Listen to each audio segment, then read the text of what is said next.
Okay students, आज हम phonic drill पढ़ेंगे, ठीक है। और मैंने आपकी हेल्प के लिए पिक्चर्स भी ड्रॉ कर रखी है और इनको स्पेलिंग्स भी लिख रखी हैं, ठीक है।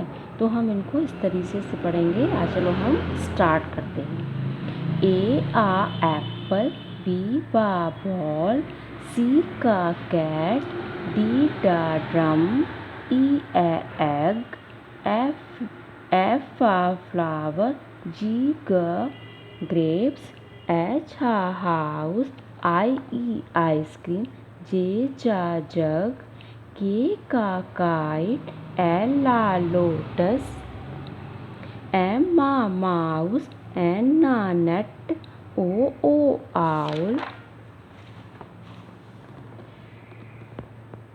P parrot, Q quail, R rose, S sun, T tree, U umbrella, V vase, W watch, Xmas tree, Y yarn, Z zero, ठीक है।